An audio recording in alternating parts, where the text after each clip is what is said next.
धुलीवंदनाच्या दिवशी जिमला जाणं मला पडलं खूप महागात. तर हॅलो गाई, श्री स्वामी समर्थ, वेलकम आहे तुमचं माझ्या नवीन ब्लॉगमध्ये. साहेबांनी मस्त कलर्स आणले होते, बलून्स आणले होते, सो निपुण फुगे फुगवण्यात बिझी होता आणि मी निघाले होते जिमला. समोरून बघते तर रौनक साहेब आले होते गावातून, कारण त्याचे फ्रेंड्स गावात असतात. सो तो गावात गेला तर फ्रेंड्ससोबत खेळायला आणि पूर्ण माकड होऊन आला होता तो.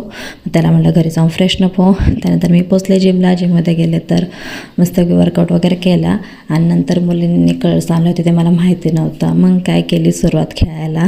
आधी त्यांनी मला माखवलं, मग मी काय ऐकते का त्यांना. मी पण त्यांना खूप माखवलं. परत त्यांनी मला माखवलं तर माझी अवस्था पूर्ण जाम झाली होती. तुम्ही बघू शकताय पूर्ण मी अशी नाही का पूर्ण अशी माकडासारखे दिसत होते लिटरली. एवढं जाम त्यांनी मला माखवलं होतं. आणि मग काय मग निघाले, म्हणजे जिमलावरून घरी आले.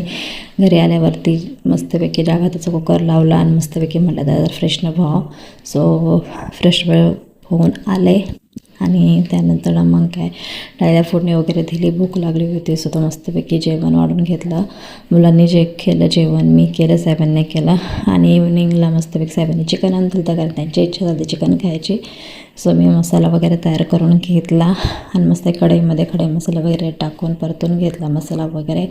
आणि त्याच्यासोबत मी चिकन ग्रेव्ही मसाला हे ॲड केला होता, त्याच्यामुळं टेस्ट छान वाटते.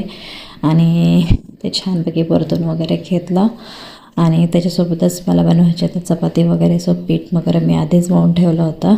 आणि मस्तपैकी मग काय चपात्या वगैरे करायला घेतला आणि त्यानंतर जेवण करायला घेतला. खूप छान असं जेवण झालं. भेटेन ब्लॉगमध्ये. Okay, bye.